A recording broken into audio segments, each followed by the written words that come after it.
I get to China and, you know what it's like to be in a hospital. Like, you have these rotations with every department and the head of the department comes and you see cases.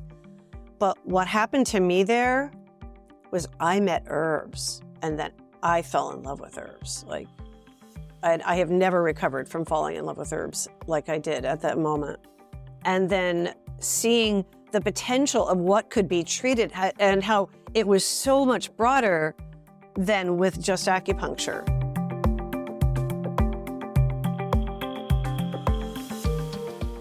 I'm Michael Max, and this is Geological, the podcast that curates East Asian medicine and methods through the power of conversation. Whenever I hear people say, I'm just taking baby steps, I think what they're actually saying is either I'm unsure of myself, and so keeping it small and cautious, or I'm afraid, and so testing the water instead of jumping in. Here's the thing. Baby steps are not small for a baby. Baby steps for a baby, they are a courageous leap into reorienting themselves toward gravity. They're metamorphizing their nervous system at an exhilarating speed and fundamentally changing their perceptual and kinesthetic organization to the world. Baby steps are the beginning of independence. The world is not the same once you're upright. You're a whole new critter once your hands are freed up and available to interact with the world. Baby steps for a baby? They're not small. When I hear myself or others saying, I'm just taking baby steps, what I hear is an attempt at saying, I'm taking a leap. I'm in the midst of propelling myself across a chasm, and I don't know if I'll make it. I suspect there are good reasons for why so many of us play small at the moment when we're about to go large. For sure, I've seen myself do this. Leave a safety exit in case things go wrong, have a ready excuse in case I fail in some notable and public way. A leap is not the same as a step. A next step can only land you into territory with which you're already familiar. But a leap, that means realigning your relationship with gravity and everything that seemed stable until about 30 seconds ago. It means with intention departing from the familiar. And as you've seen with babies and their first steps, there is also the very real and present possibility of failing. But there's also the potential for landing a footfall in a way that changes your stride forever. Not just change your stride, but your vision and capacity as well. There is a moment when you go from falling to flying, when you have a sudden confidence where previously tremendous uncertainty.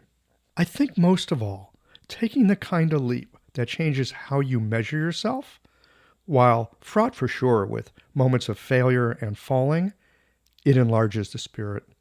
It puts the shen and the zhi into conversation, connects the heart and kidney in a way that allows for initiative and courage to come online. Baby steps? Not small for a baby.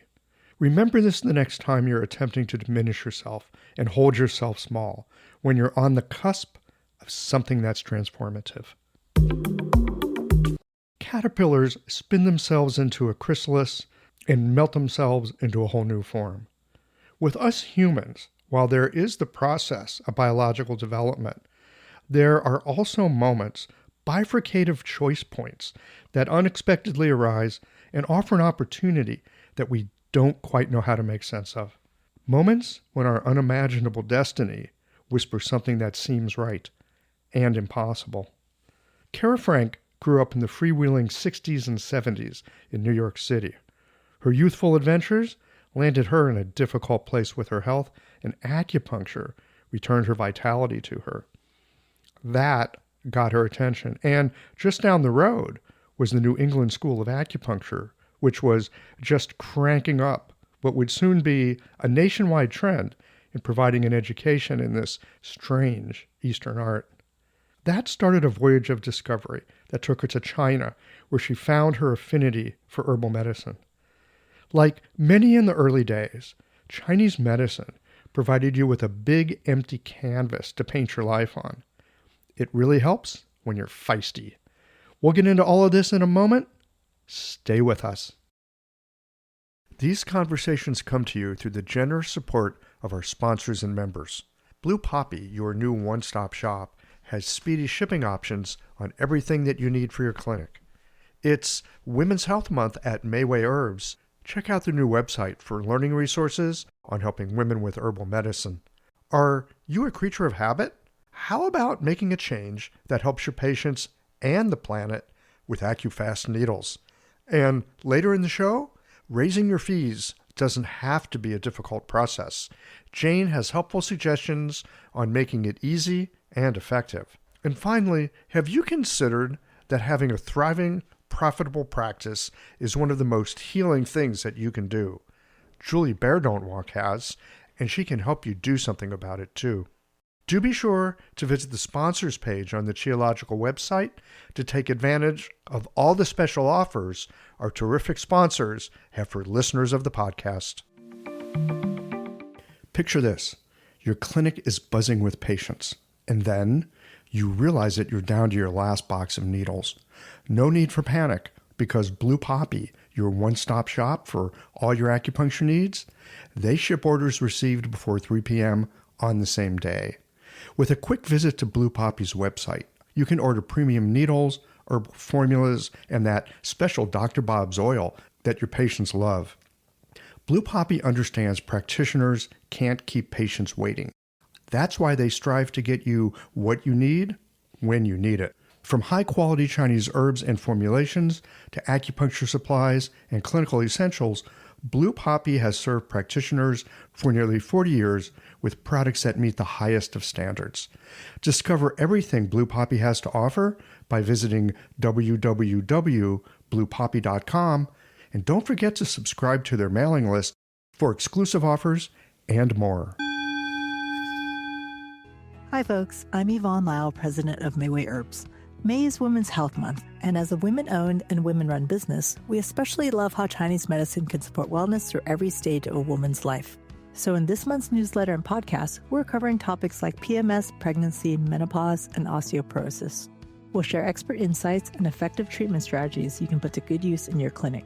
Our Plumflower brand line includes herbal tea pills, tablets, extract granules, and organic herbs, all of which you can find on Mayway.com. And where you can also find articles, videos, and other resources to support your practice. Since 1969, Mayway has been a trusted source for high-quality herbal products. In these challenging times, please know that we remain committed to keeping our products accessible and affordable so you can take care of yourself and your patients. As always, thank you for supporting Real Chinese Medicine. Daily habits and routines feel comforting, familiar, easy, automatic. That's the power of repetition. You've worked out the kinks and can do it with your eyes closed. But what if you shook things up? What if you ditched the old routine and tried something new? Hi, I'm John Sten. I've practiced acupuncture for over 30 years, and together with my wife Kelly, we created the world's first eco-friendly acupuncture needle. The AcuFast earth-friendly needle system cuts your packaging waste by 60 to 90%, depending upon your needle type, speeds up your needling, gives you more control, and best of all, while you're healing patients, we plant a tree for every 2 boxes your clinic uses. Thousands of acupuncturists have already made the switch. In just the last year, they've helped plant over 16,000 trees. Since we started, that number has grown to over 50,000. So break the routine. Be the change. Visit acufastneedles.com. Your patients and the planet will thank you.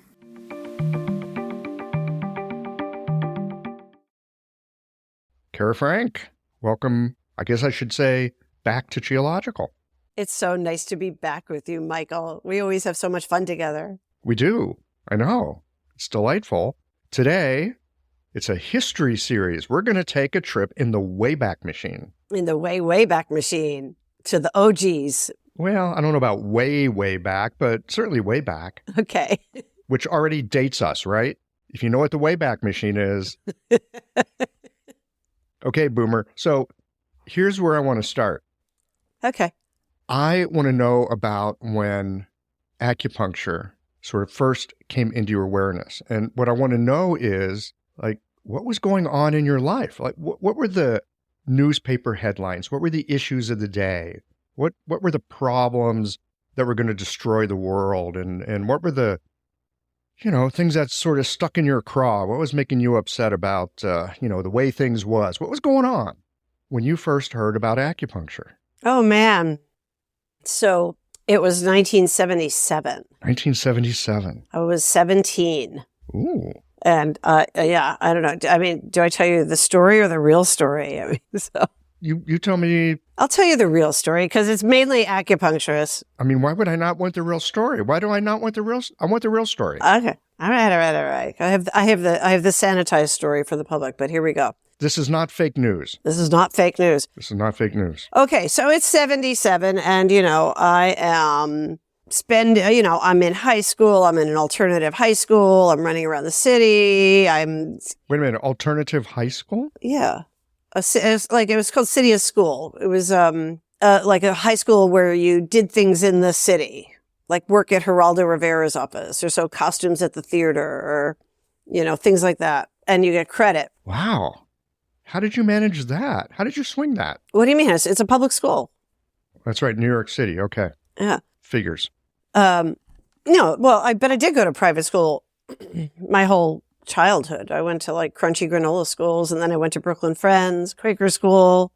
I went to a free school in way upstate in upstate New York in North Country in the Adirondacks. Free as in no cost, or free as in no rules? Free as in like Summer Hill. What? I don't know what that is. Like no rules, basically. Uh-huh. You just like sort of self-direct your learning. It was a model. We were upstate. I didn't last too long in that environment. You needed more structure.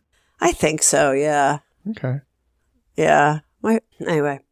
So, yeah. So, who was I at 17? I don't know. I was either going to CBGBs or I was going to discos.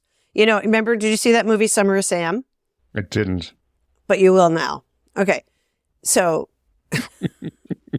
that summer, that was an intense summer because Son of Sam was out there murdering women who were brunettes. My mother actually wanted me to dye my hair blonde.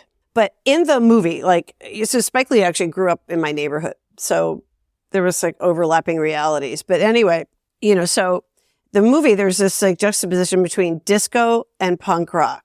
And that was like my life. Except then it also involved the Grateful Dead and Jackson Browne and all that. Like I was just sort of doing that. And I was still living at home. I lived across the street from Pratt. So there were a lot of college students and artists. And anyway, my mother collected people. Okay. Anyway. Okay. Here's the true story. The true story is I got pregnant and then I had an abortion and I got PID, and acupuncture wasn't legal, but my stepmother had been seeing an acupuncturist, and this guy was named Sidney Zirinsky. And he was a guy from Jersey. That does not sound Chinese. No. He was a guy who had grown up in Jersey. He was kind of a sickly kid, and his Chinese neighbor treated him and cured him, and then he apprenticed with him. Sidney actually went on to found the Swedish Institute. So, yeah.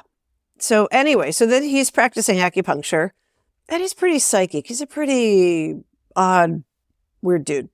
He gives me a treatment, and I think it was like 3 needles. It was probably like spleen 6 and CV something 4, maybe. And I'm sorry, I skipped a whole part. So I had PID, and I was in a lot of pain. I wasn't getting a period, and I was like, I was sick. You were sick. Yeah. And it's dangerous. Yeah. And I'd already had antibiotics. And it wasn't working.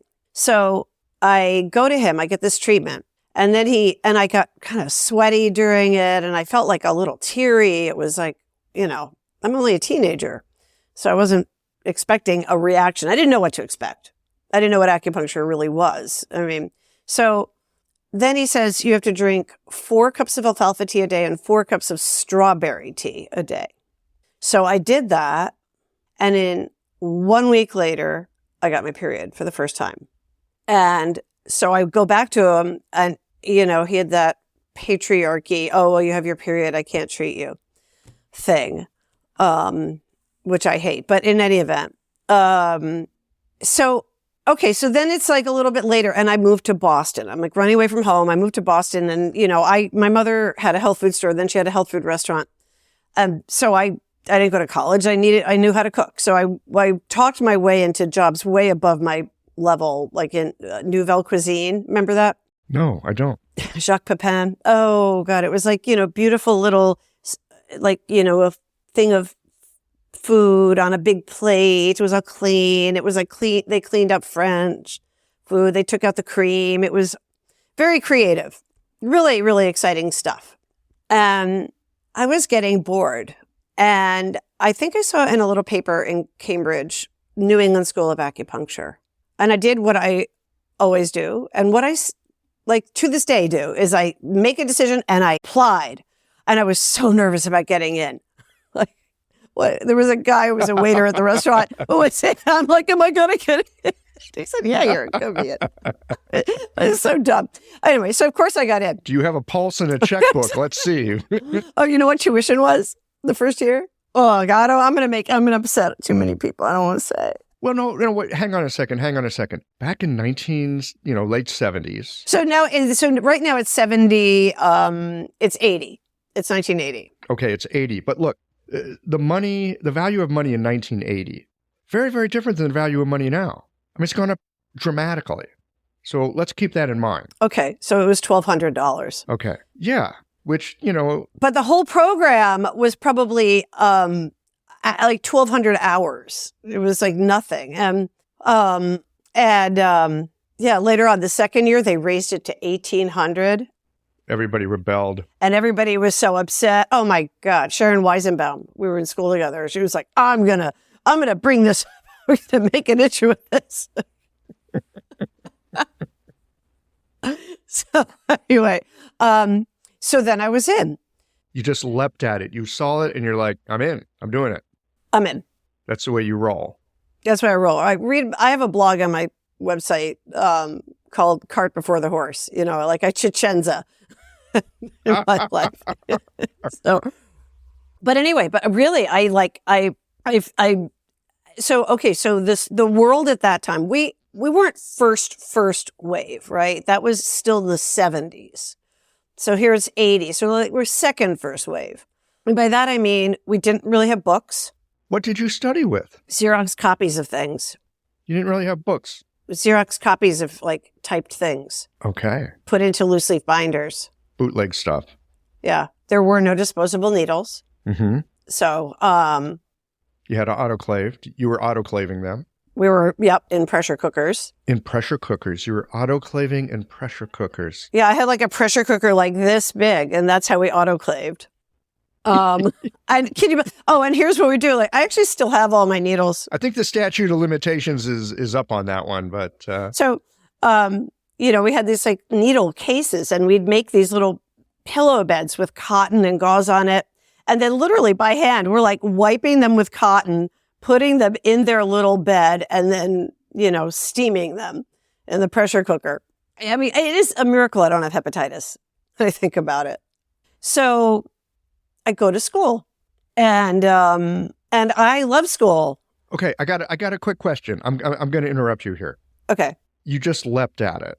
You leapt at it because it just seemed interesting, or was there some kind of something going on, acupuncture, that might help solve this problem that I'm chewing on? Nope. It just sounded cool. I wasn't in martial arts. I wasn't having a macrobiotic diet. No, I was working in restaurants, smoking cigarettes and drinking beer after shifts. Okay. And that just looked cool. That sounds like fun. Let me check that out. Yeah, but it was kind of in alignment with, my upbringing in many ways. I mean, I was raised in a health food store. I'm named after my father's Reikian therapist. My stepmother was practically founded bioenergetic therapy. Everything was energy in my life. I would sit on a bench. I remember sitting on a log in Lakewood, New Jersey, my father training me to see energy. And, I could absolutely see auras when I was a teenager. So you really grew up with some unusual parents. Yeah. Yeah, they were beatniks in the 50s. Beatniks? Beatniks, before hippies, yeah. Yeah. Mm-hmm. Yeah. Okay. That's quite a lineage. Yeah. So, actually, this is why I wear glasses, because seeing auras is annoying. It's intrusive if you can't turn it off. And I was too young to know what to do, so I just like tensed my eyes up. So I wear glasses. Do you still see auras? Yeah, a little bit. I feel it more. Oh, okay. I kind of like, it was like a door I had to shut. Now I just feel chi. Okay. So, I mean, Michael, like, imagine being in New York City on the subway. It's like too much to see that. Yeah. Well, even if you're kind of dull, being on the subway with a bunch of people can be too much. And like, I don't know what. I just got too far into whatever I was doing with tarot cards. I got, and I was just, I wasn't developed enough or didn't have a teacher to rein it in. Yep. Help you with that sensitivity. But anyway, so I see a paragraph in some Cambridge paper, and I just decide to do it. I go forward. Yeah. Good. And then I just felt like I knew everything. It was easy. When I got out of school, it was like a year and a half of program and graduated in June of '83. I felt like I know everything there is to know about Chinese medicine. But yeah, we would, Sharon and we would like drive to school. I had a Volkswagen Beetle with a Rolls Royce hood and a little. Of course you did. Its name was Ploopsy. A little MG steering wheel.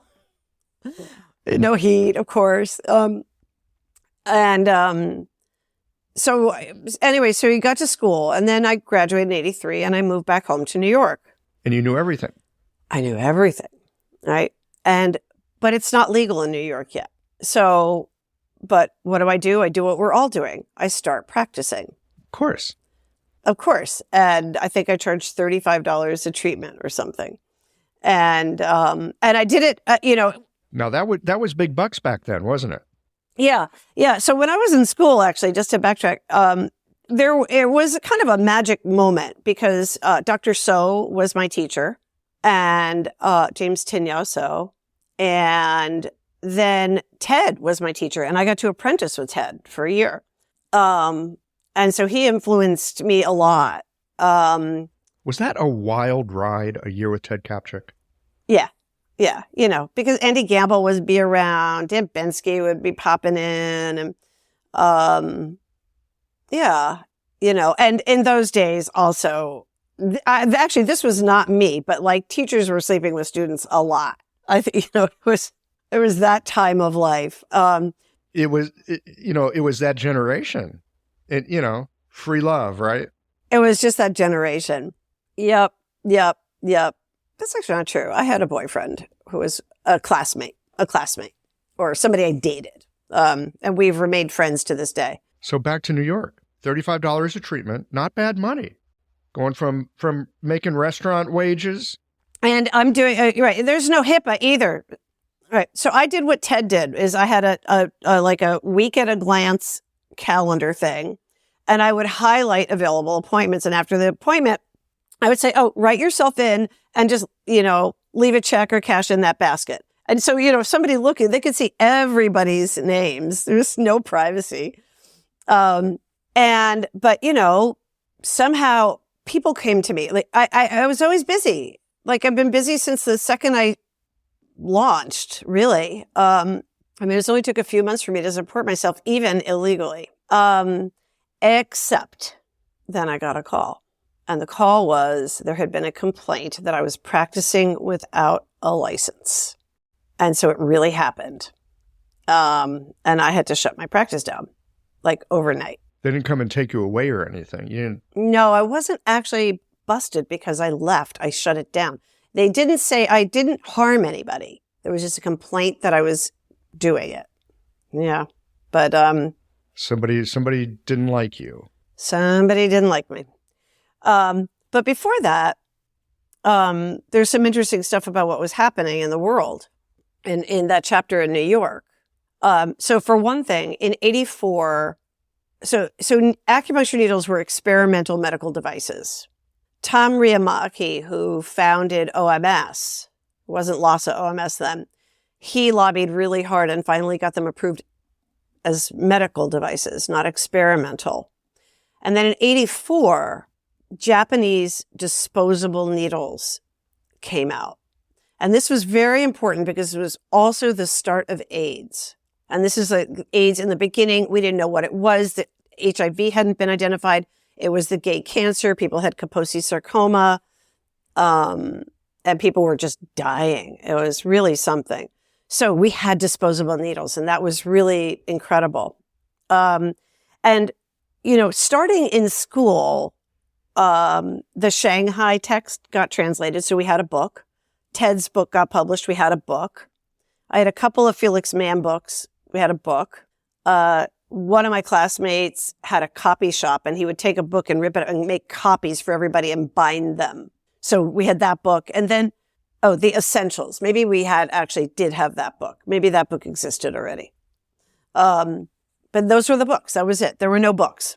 There were no books that were like, schools now are palaces with their libraries and their clinics. We didn't have clinics. We just apprenticed. We observed. We'd write down points and do the moxa. And Kiko was also my teacher, with Stephen Birch back then. And the Wexus, Mario Wexu from Montreal, the auricular acupuncturist. Do you know him? No, I don't. Who is this again? Oh, well, Mario Wexu. No, I don't know this person.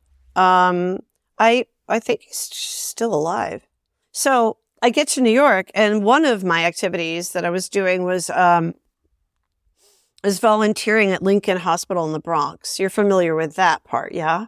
You were doing the detox clinic there. Yeah. How did you get hooked up with that? Just living in New York? I don't know. I just called up or something. I don't know. I was in New York. I just went up there and said, can I help or something? And that was sort of how community acupuncture started. But that's actually a whole nother unbelievable story. So, and then actually after that, I apprenticed with, I did the same thing at Downstate Medical Center in Brooklyn, where they also had an acupuncture detox program.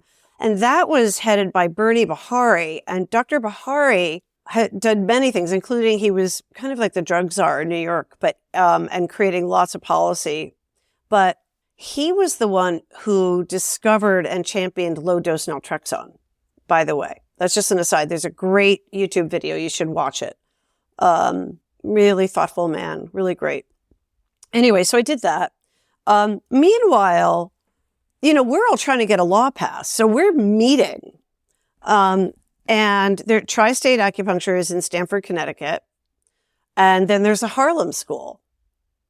So the Harlem School was founded by Dr. Shakur, Matulu Shakur, who just has recently died. And you watched Dope, Not Death, right? The documentary? I have not. Michael. Oh, my God. Okay, I'll get on it. Oh, my God. Oh, my God. Okay, so this is why there's other people I want you to talk to. But the short story of that is that the Black Panthers, who had incredible initiatives for public health, as you know, right? Or now you know. Unbelievable. And the Young Lords, as a Puerto Rican gang, they wanted to take control of their health care. They wanted to be in charge of it. And Dr. Shakur had two children who were in a car accident, and he took them to some woman in Chinatown and cured the kids. And so he said, oh my God, I got to do this. He goes to Montreal, studies with the Wexus, and they all go to China. There's a whole consortium of people who go to China, including one woman, a white woman, Jackie. And then there was, anyway, there's so much more to this story, but I have to abbreviate it. And so he comes back and he opens the Harlem School of Acupuncture. But in the meantime, the Rockefellers owned methadone, and they took methadone and they changed it from methadone detox to methadone maintenance, right? And we all know that methadone is a form of government-sanctioned slavery, right? And so I did not realize that it came through Rockefeller. From detox to maintenance. Maintenance, yeah, you need it forever. So the Panthers and the Young Lords are looking for a way to manage their health and be in charge of their detoxification and work and support the heroin addicts in New York, and they start doing these treatments, and they just have easy chairs, and it's in a room. And eventually this is more formalized in the Bronx. Now, there's a whole lot of stuff that goes on, and I would like to connect you with people who can really give this story justice, because it's an important story. Great. Well, I'll pick that up from you offline. Yeah. And so we're meeting and we're trying to get things going. The Harm School was still open when I was there, and I don't know what year it closed. But then I'm busted. So I shut down. I leave town overnight. I go to the Catskills where my father and stepmother are living, and I'm just kind of there. This episode is brought to you by Jane, the clinic management software that honestly just makes running a practice easier. Let's dive into something that's never easy, but sometimes necessary: raising your fees. It can feel awkward, right? But here's a tip that can really help. Consider offering flexibility to your patients as you introduce the change. When patients face new fees, it's natural for them to feel uncertain or concerned. That's where flexibility can really make a difference. Offering options like a phased increase, suggesting a payment plan, or even taking a moment to talk things through can help to ease the transition. These thoughtful gestures show your patients that you're listening and care about them, which strengthens the trust you've worked so hard to build. If you're looking for more ideas on how to navigate these kinds of changes, head to frontdesk.jane.app and check out the article, How to Tell Clients You're Raising Your Fees. One last thing, if you're ready to give Jane a try, you can use the code CHEOLOGICAL for a 1-month grace period on your new Jane account. Leave town. You're on the lam. I'm on the lam. I'm on the frickin' lam. You're not the first of that early generation to go on the lam. Well, there weren't a lot of us who really had to shut down, but, and so it was triple AOM meeting I went to, we were all there, and they literally passed around a hat for my legal fees. So she's the one, she got busted.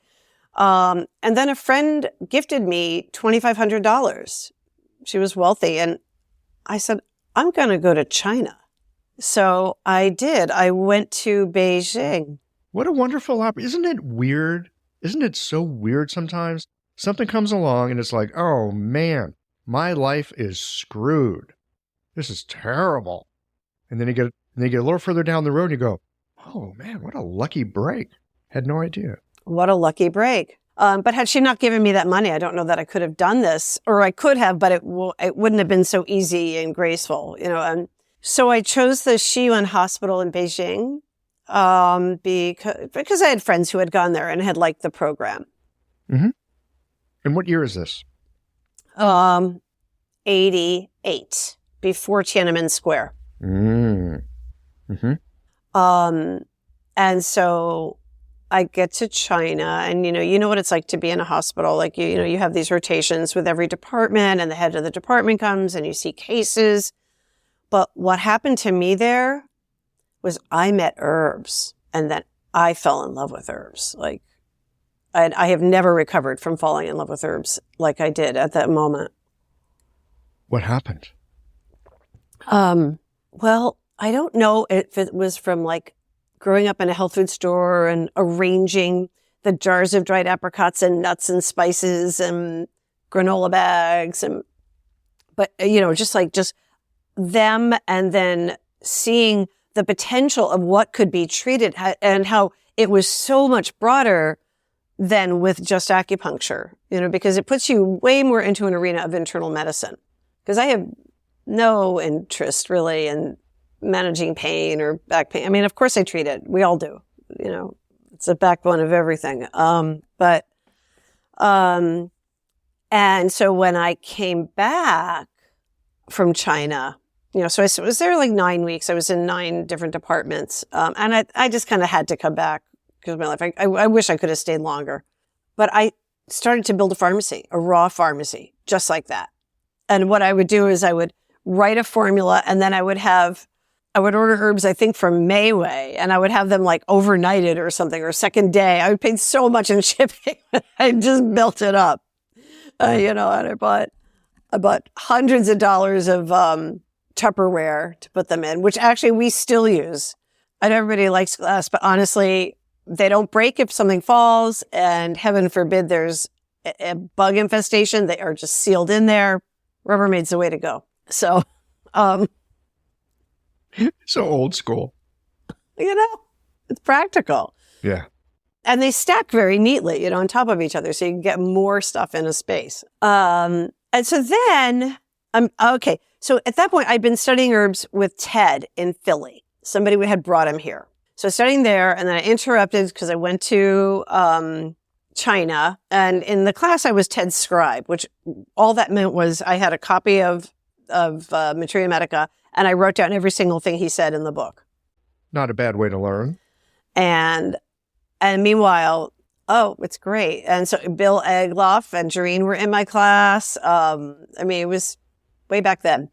So, and they had. Now, this is in Philly? This is in Philly. You came back from China. You went to Philly. Yeah. So I came back and I had to be someplace, and I was taking a class, and not New York. I met this woman who is here still, and she said, the law just passed and I have like 25 people on my waiting list. Would you like to come down? I can refer some people to you. So I started coming down once a week from New York. And then I had met my husband, my first husband, and then I got pregnant, and I really had to be someplace. So we moved. And boom, just like that. I had I was busy. So, yeah.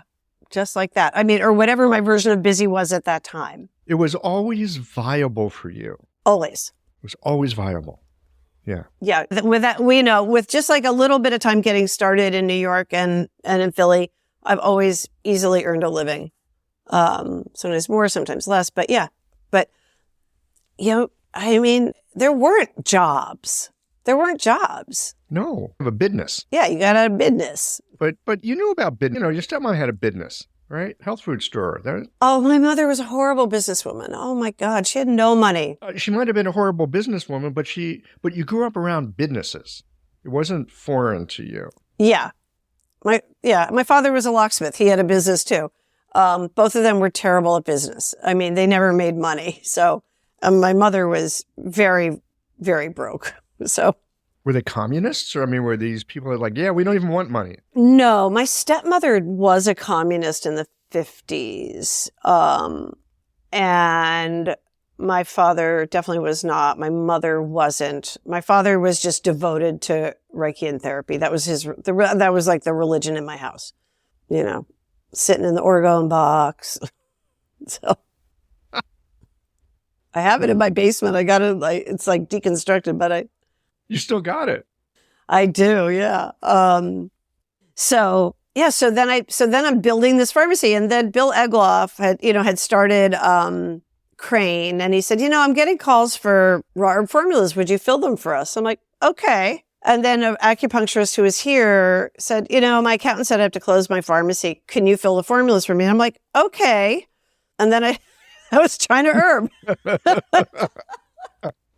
Oh, I guess I've got an herb company. I guess I got a business. That was 35 years ago. Here's the thing about business. Businesses serve a need. Businesses solve a problem. What's the best business to be in? Well, one that you like, for one. Yes, one that you like, for one. And one that solves a problem for other people. You put those two things together, it's hard not to do okay. At least feed yourself and probably a family. Yes.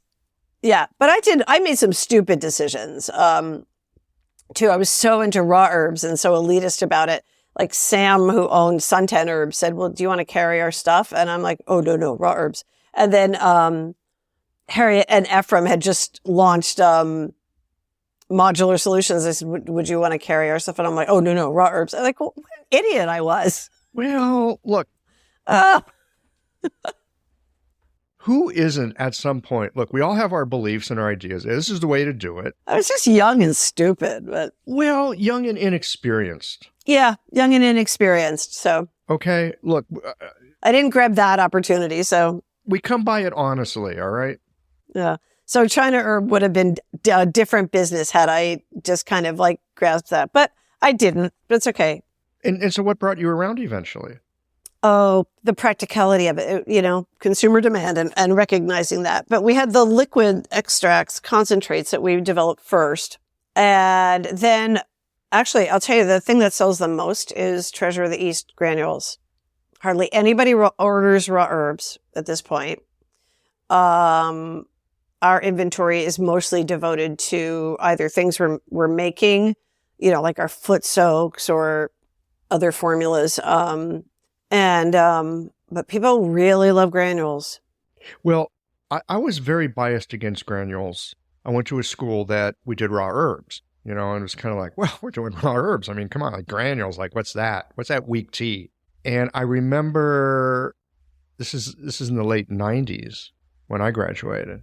And I was like, yeah, I'm just doing raw herbs. And it was fun. And I did. And granules were really starting to become popular. But I was like, yeah, no. And then I landed in Taiwan because I wanted to learn a little Chinese. Granule land. And I got sick. I got really sick. And a friend of mine who was also there studying says, come on, we're going to go see this old doctor. I'm going to take you to this old doctor. She takes me to see Dr. Zhang. He's like 90 something. And there are raw herbs there, but he primarily uses granules. And I can't speak a lick of Chinese and at least none that anybody could understand. And so my friend takes me and he makes up this formula, and it's like the weirdest formula I've ever seen in my life. Like, I'm probably going to die here. Uh-huh. But I took that granulated formula, like granules, great, what's that going to do? And I woke up the next day, I had this really terrible, like wind damp, horrible. And I usually get these dry coughs immediately following. But I woke up the next day. You're all better? After thinking I'm going to be at the hospital tomorrow, and I was 80% better. Not only was I 80% better, but I coughed, and instead of having this like dry, raspy thing, I had a mouthful of easily expectorated phlegm. That's exactly what you're supposed to do that. Yep. I was like, hallelujah. I'm like dancing around, right? So I'm like, granules, okay. Right, because then you had a granular experience. Like, I had a granular experience. It changed me. Yeah, that's wonderful. Yeah.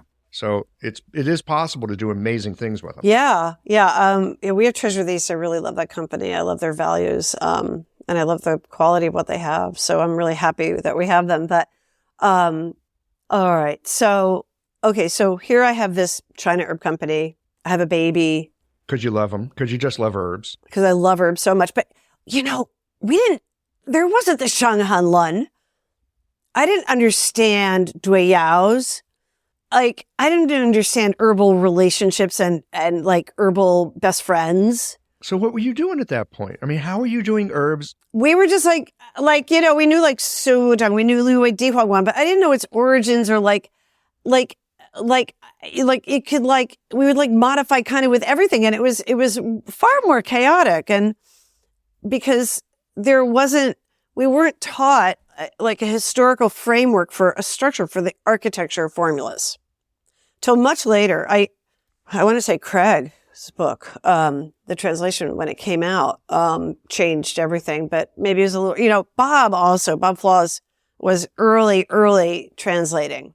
Well, all that stuff was in the Materia Medica too. If you bothered to look. Yes, but you could see here's a formula and here's where it came from. And there was also commentary.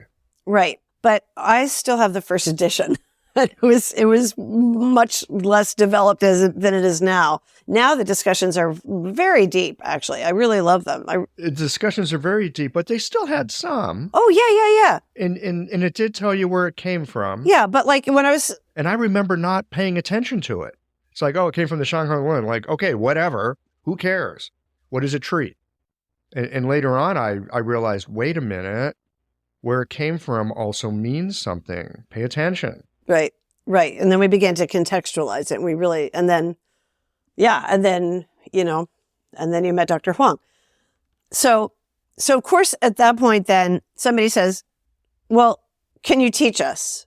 Can you make a class for herbs? And I'm like, okay. Sure. I didn't really know how to teach that well. I had been teaching at Tri-State, but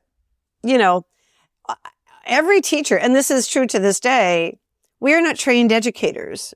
We're practitioners who just teach.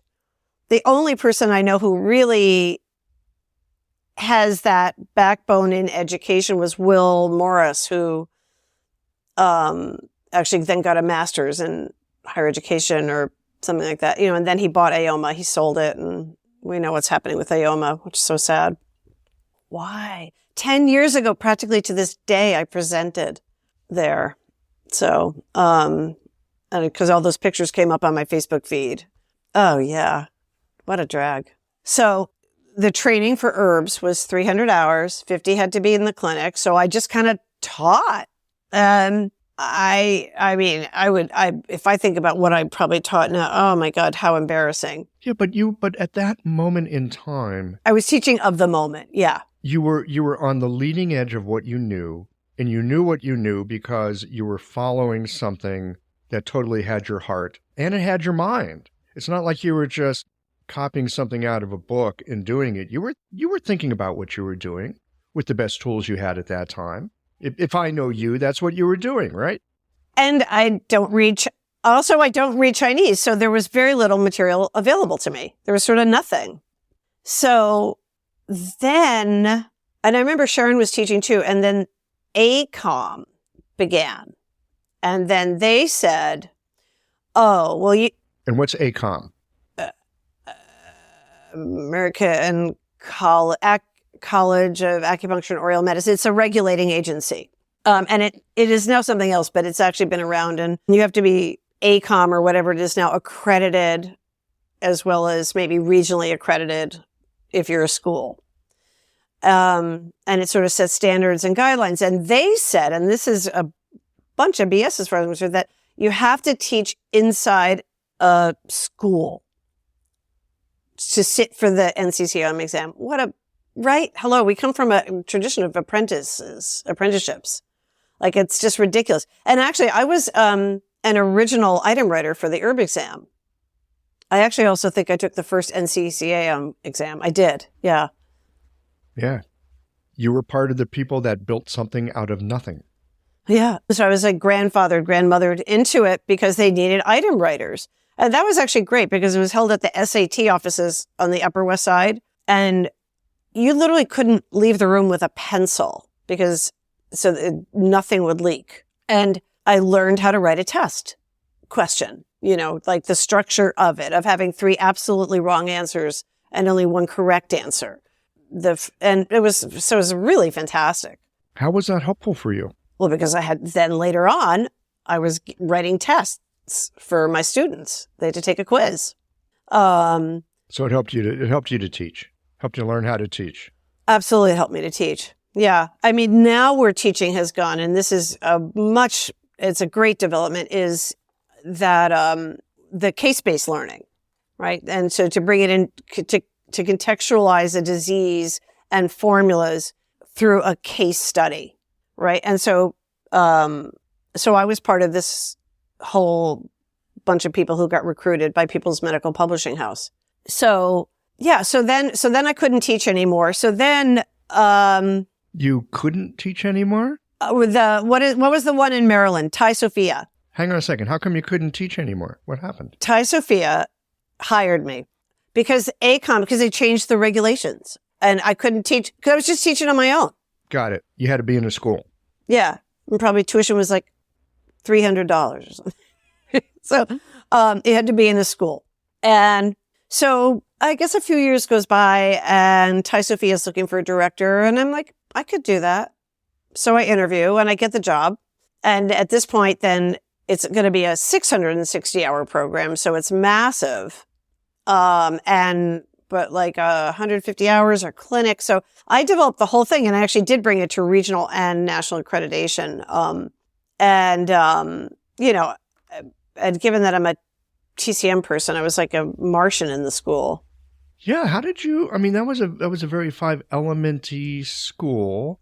How did you end up being a director there with your sketchy background? Maybe I was the only one who applied. Who knows? I mean, isn't that odd? Yeah, I had a strong resume.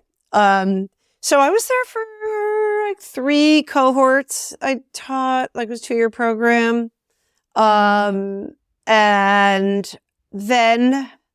I also, it was a hard commute. I was a single parent through all of that.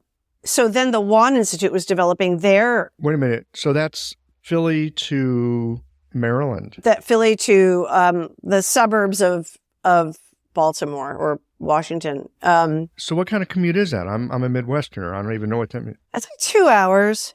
Oh, it's 2 hours. Okay. Yeah. It's like 2-hour commute, but I'd have to stay in a hotel, like it would, or stay at a friend. Actually, my best friend lives there, so I'd be with her. So that was great. But it was a schlep. And so therefore I only held classes like once a month because I had kids. Like I couldn't do it more often. So, and it would just be like 3 days of, just nonstop information, which is a terrible way to learn. That many days of sitting, you can't learn.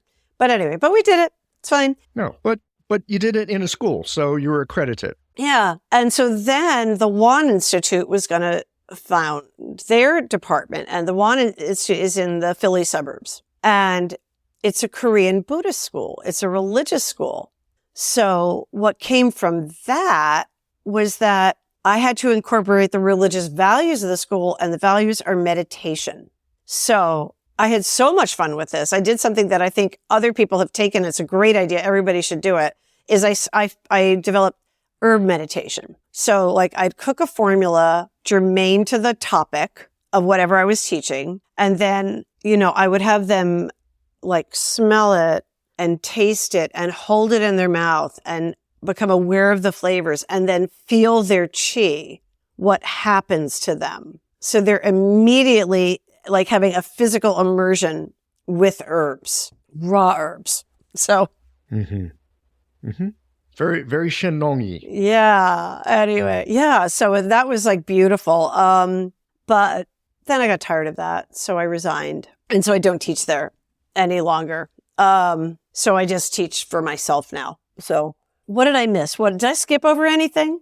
Wait, you tell me. I think that's my whole career.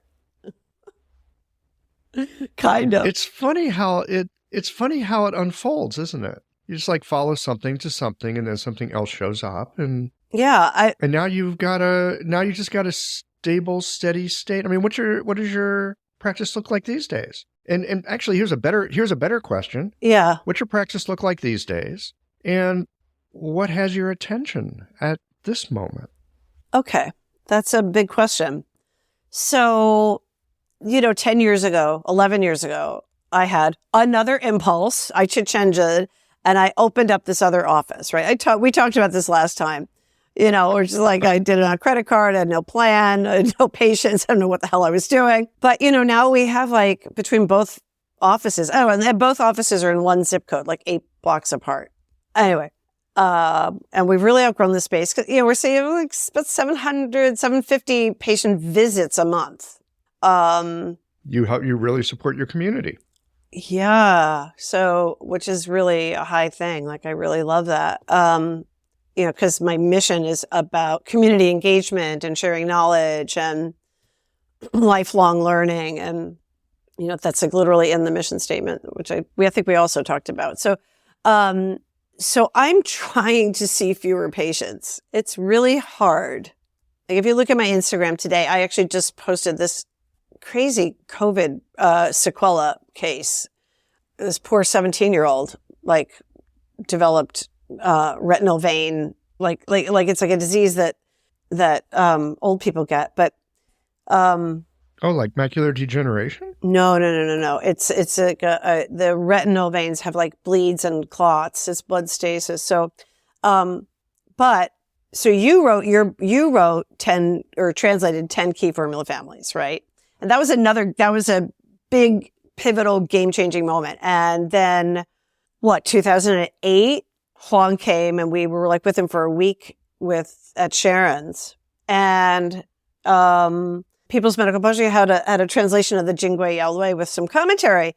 So I see that Skip Lardner is, Harry Lardner is the editor there. I knew him from in the States, in Philly. So I sent him an email and said, hey, great job. That's so cool. And he goes, yeah, you want to write a book? There I go again. I mean, look at this freaking thing.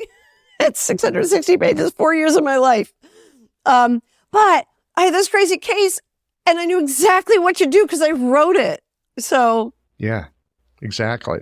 I was so grateful. I'm so grateful. So that's why I wanted to talk about it on Instagram, because other practitioners may see these cases too. I mean, really, it's a Shui Fu Jiu Tong case, modified.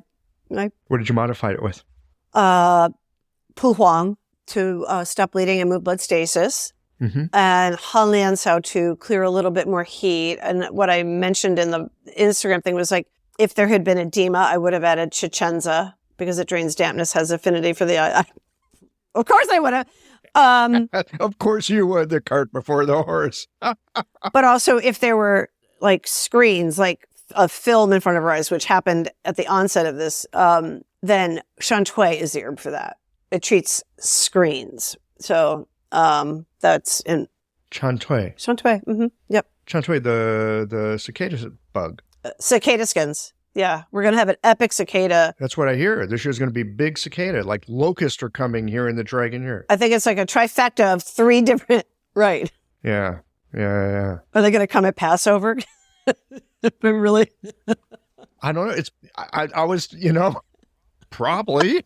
When else would they show up? I don't know. I think August or something. But anyway, yeah. So then, then I spent 4 years tied to my couch translating Chinglish into English. So now I gained that skill.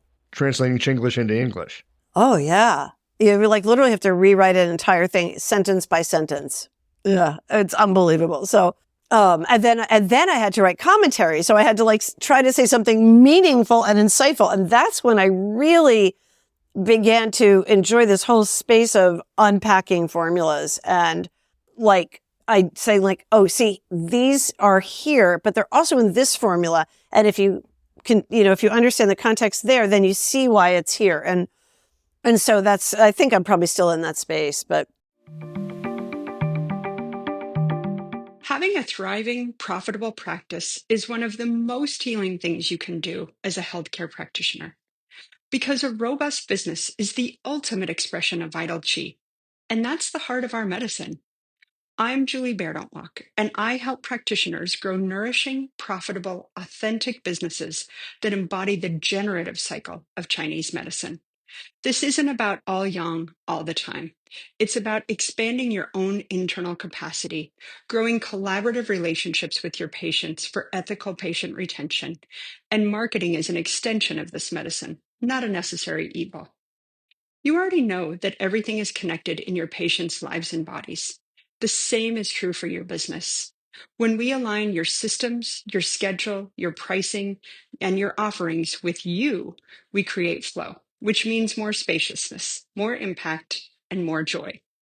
When you are in the flow, fully resourced in terms of chi, time, and money, your business becomes a source of healing, not just for your patients, but for you.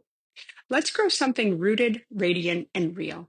Visit lifeflowconsulting.com to learn more.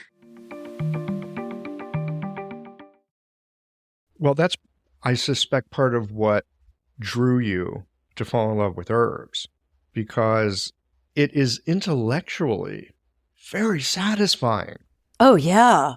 To look and see how these things work. And then there's that whole other piece of using your experience to understand how they work in clinic. So if you have that kind of inquiring mind, yeah, it's delightful. It's fun. It's never-ending puzzle.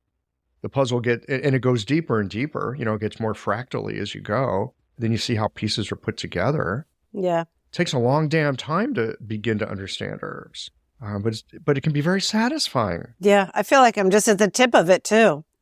But anyway, so you said like, what's the scene now? So now I'm literally in my 41st year when Dr. So was my teacher, he had practiced 40 years. And I thought, that's insane. That's unbelievable. Here I am. Okay.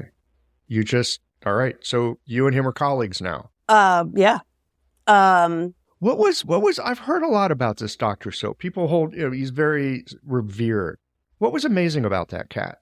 Well, what was amazing about him is, geez, we're going back 40 years.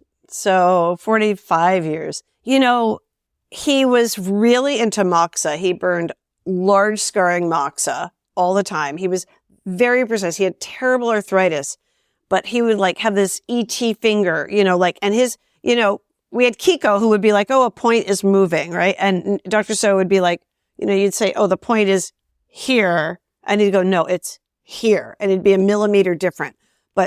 But he was just so exacting when we had these point location exams. And it was just marvelous to watch it. At that time, I mean, I think actually his acupuncture is very simple, but I still have his books, and he had some really interesting treatments, like a formula that involved frog urine. And so you take this frog and you hold a mirror up to it so it gets scared, and you have a dish under it so it pees underneath it.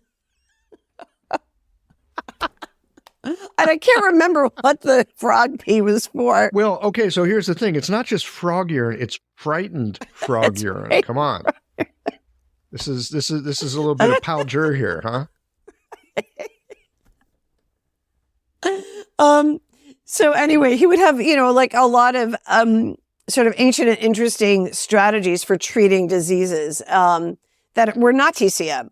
So, we didn't have these words like spleen chi falling, we definitely knew when we were doing milling chi, moving blood, tonifying, whatever we were doing, nursing the kidneys, but it wasn't kind of like that. It was we learned points, we learned their actions, and we learned diseases.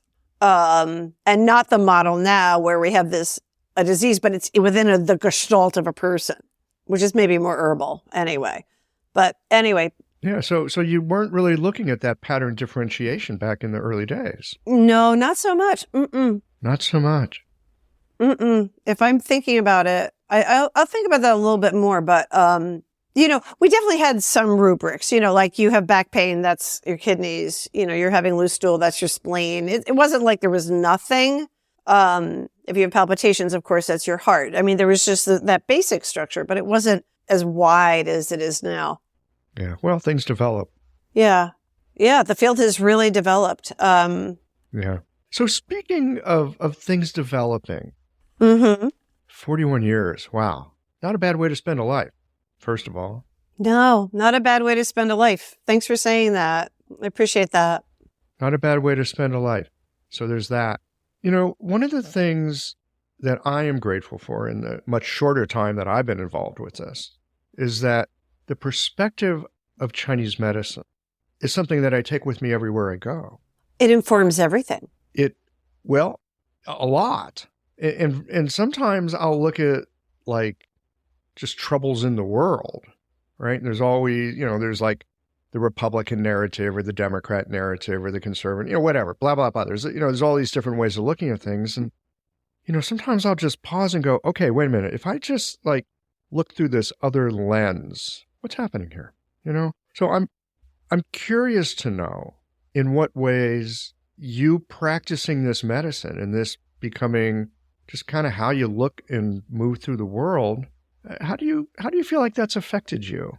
That's a very difficult question to answer because I think that the filter of Chinese medicine with which I see the entire world, to me, it explains so many things. And I can't remember a reality without it because I was so young when I started.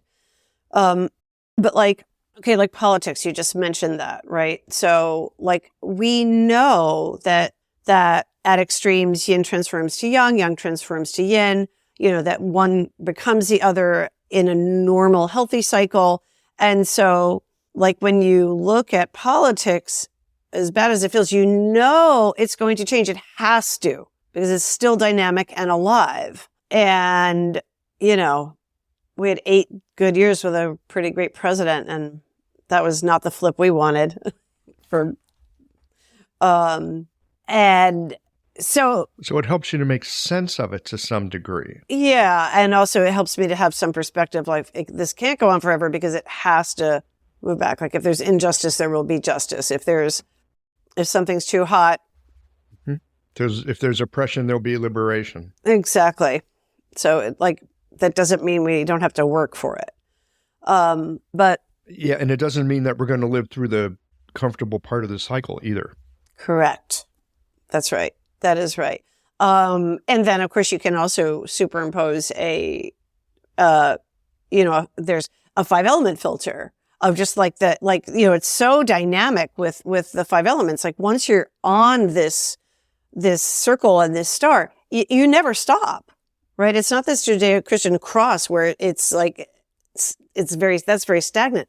This is just moving and evolving. So it's very much like life. And I think it's the original model. our Rosh Hashanah, you have that, you're Jewish, right? So you have the circle, challah. What do I talk about? I talk about the 5 elements. That's my whole Rosh Hashanah. Because it is what it is. We're in the earth season. We are harvesting it. We are eating yellow foods, right? We do, it's winter now. Actually, now we're feeling the sap of spring, but I definitely feel it. And also the year of the dragon, boy, that's got a lot of energy, right? Aren't you feeling that? Oh, yeah. Jeez.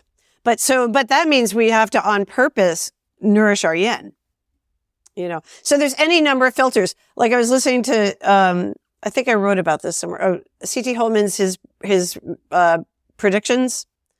And, he's such a joy. He's so entertaining. And he started to talk about that the green dragon has to do with Tai Yin and Tai Yang, and it's moving with water. And I just thought to myself, oh, holy shit.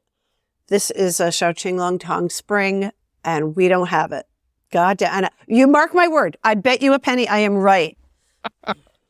I know it. I'm right. We'll see. We'll see how it plays out. But, and even, even in my business, I think about always cultivating the earth of the practice. So anyway, you did ask me, what do I do? So I'm trying to see less patients. I'm really trying. Like now every other week, I only work one long day and one short day. And every other week I'm taking off that short day so I can work on my businesses and not in my businesses. And I am in this endless cheese stagnation of what's my exit plan. It's a very reasonable question at this stage of a career. Not at the beginning. At the beginning, it's like, how do I keep this boat afloat and pointed in the right direction? Yeah, and then there's another point where, oh, what do I do with this? Where does it go after me? Right. Who will take this on? Because who's going to take this on? I don't want to give it to a private equity something that would just gut it. It would gut everything I did. I'm not going to do that. Oh, maybe not. Oh, okay. Okay, so I'm going to share something. I'll share it on the podcast right now. So I just want to put this out there. There is this private equity company in Columbia, Missouri. How do I know about them? I know about them because they write the best damn newsletters. These people are like, I don't know what they do, but sometimes I think I want to go work for them because they're really thoughtful, interesting people. And as a business person, I love reading their stuff. Oh, wow. They're called Permanent Equity, and they're in Columbia, Missouri. Wow. And so you might want to check them out. Okay. And all y'all's listening, their newsletter, and there's one guy who'll write a series of things Monday through Friday, he'll do a series for a couple of weeks, and they're entertaining and they're helpful. And it's just, and this is an equity company. Wow, that's crazy. I would really like to have somebody in my practice take it on. It's not crazy because look, that would feel the best to me. Yeah. I get it. I'm just saying resources will sometimes show up and they will not look like what you expected them to. Mm-hmm. Because they come way out of left field, or they come out of a portion of the universe that I've got a bad opinion about. But sometimes there's some good stuff in there. Mm-hmm. Okay, well, that's cool. I'll check that out. I think, I think that my exit plan isn't clear because I have to clarify it. if you know what I mean. Like if you can name it, you can create it. I tell that to everybody. I haven't named it yet. Yeah, that makes sense. So that's a lot of internal work. Yes, it is. So, Internal work. That's like internal alchemical, like really knowing what you're about type work. It's true. Yeah. Yeah. It involves my thinking chair back there where I think. Love it. Okay. Well, we should probably start to wind this down, but as we wind it down, since you've got so much time in the boat here, I'm curious to know your thoughts about looking down the road, 10 years, 15 years. For me? You know, you're not going to be in practice 15. No, just industry in general, our profession. Oh. Any sense of where we are lumbering towards? Well, I have great concerns about the profession. I feel both angry and heartbroken at the lack of involvement of practitioners in politics, just like giving their chi or giving their money, both are chi, to, not supporting their acupuncture society. I mean, I get very upset about this because of what happened to me. We had to fight for laws. We fought for laws. And so this isn't a given that they will always have laws. And the infringement of physical therapists, co-opting of gua sha with chiropractors and that Graston technique. And this is our medicine. And better step up. It's going to be taken away. And schools are closing. And so I hope that this will also be a pivot, that there will be more action, and that as if it can become somehow real to younger practitioners, that, that they have to work for this, that they have to hold a standard. They have to fight for their profession. So that's my concern is I think education is too expensive, and they graduate school and they have to pay their loans, and they're quite burdened with that. And that maybe doesn't give them a lot of bandwidth for saying, oh yeah, I've also got to maybe give to the community, or I've got to help my acupuncture society, or I've got to weigh in on a national level. There's so few that step up. So that is a great concern. And then I don't know what's going to happen with Medicaid. I think it's actually going to, in some ways, great, because it's going to be in everybody's conversation. It will provide tons of jobs and tons of treatments, and every old person has back pain. We all have back pain, right? And it'll open up the field. It creates a lot of opportunities. And then also it has a lot of regulations. I miss my old hippie days. Now I feel like I'm just like this machine of rules. Yeah, that's part of what you get when you become established. Yeah. Yep. You're the man now, or the woman. You're the man. I'm the man now. I am. It's weird. It is weird becoming the man, isn't it? Yeah. Yeah. Like after you've been fist up, yeah, I'm taking this down. It's like, oh, wait a minute. I'm the authority now. Right. Uh-oh. Uh-oh. For better and for worse. So, yeah. But well, yeah, that to me is a real. Is that a good answer? I mean, it's a great answer. Yeah, I've got concerns about where things are going as well. Sometimes I've got some very heretical views at this point, but that's just because I'm always. I tend to be a bit contrarian, and sometimes that's served me because I'll go try stuff because, well, why not? But sometimes I really run myself into problems because, look, sometimes, standards and protocols and how do I say it? Certain structures, they're there for a reason because they're really helpful, like the electrical grid or the power, the water supply, food chain. There's all kinds of things in life that I found that I've struggled and rebelled against because, well, that's just the establishment. Well, sometimes things are established for really, really good reasons, and they're really, really helpful. And I don't know how helpful it is until I've gone against it and realized, oh, wait a minute. Now I see why they built that fence with a gate in this location. That makes sense. Got it. Okay. Mm-hmm. Mm-hmm. Mm-hmm. Yeah, I too sort of struggle with authority. And at the same time, sometimes there's very good reasons for why things are the way they are. Like, don't just tear it all apart without knowing how it functions first. And that for me is, I think, something Chinese medicine has really taught me in a lot of ways, because the idea is to look at function, and the idea is to look at what's working well and what's not. Because it's probably the biggest thing I've learned from Chinese medicine. Like, look at what's working well. Oh, we're going to come in and fix this. We're going to remodel the whole damn thing. Well, no, you don't need to. Sometimes you just take what's working right and you support that. And plump that. And that will help the system. Mm-hmm. Sometimes you need to get rid of some xia for sure. Mm-hmm. Mm-hmm. But a lot of times, support what is upright. And I feel like that's something I've learned from Chinese medicine that's helped me to settle out a little bit as I get more white hair. Mm-hmm. Yeah. Yeah. So, I mean, the future's in their hands, because. Yeah, it's kind of out of ours at this point, isn't it?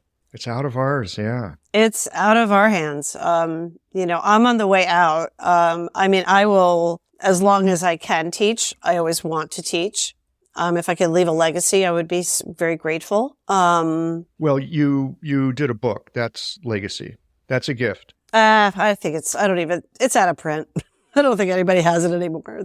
And maybe 3 people read it. But, yeah, after all that time, I hope something I've taught to somebody may be carried forward and help a patient or help that person's student, and that would be a real mitzvah. That would be great. That would be like the icing on the cake. That's sort of all that matters. I suspect it happens. It happens very quietly. Yeah. Yeah. I mean, the thing, in individual clinics. The biggest privilege of this career has to have been in service for so long. And I'm aware of that every day. Like I was saying earlier, it's not a bad way to have a life. Not a bad way at all. Not a bad way at all. Yeah. All right. And I made some damn good friends on the way. That's right. Yeah, like you. Well, Cara, thank you. It's always fun hanging out. Thanks for... it's so much fun hanging out with you. Sitting down and chewing the fat for the geological listeners here on the history series. I hope we haven't bored everybody. Well, I don't know. It's interesting. Sometimes I think we are. I get a lot of feedback on these history podcasts that people like them. Oh, yeah? So it's been kind of surprising to me. Well, you're a very good interviewer. That's why. Well, I learned how to talk to people by being a Chinese medicine practitioner. And you've learned how to listen to people by being a Chinese medicine practitioner. Well, if you talk all the time, you get very tired by the end of the day. So listening is helpful. You can save your chi. Yeah, something like that. And maybe be a little more precise. All right, enough. We're rambling now. All right. All right. Sending you okay. Big love. We're done. All right. Bye. Talk to you later. Bye.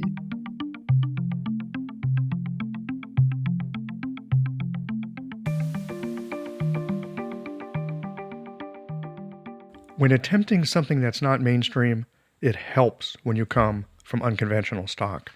Because as much as acupuncture has been more in the mainstream than it was 50 years ago, it's still a bit strange. And it's unlikely that it will ever be accepted as front of mind as conventional biomedicine. For the most part, it's going to be a bit strange for people to consider acupuncture. And so it helps if you're comfortable with working on the fringe. If you're aiming at the top of the bell curve in terms of what's common and accepted, then you might want to consider practicing a different kind of medicine. Of course, many of us are happy to thrive a standard deviation or 2 from the top of the bell curve. That's not a problem. That's our sweet spot. With this history series, I like to spotlight the people who have helped to build the foundation of the profession that today we can so easily take for granted.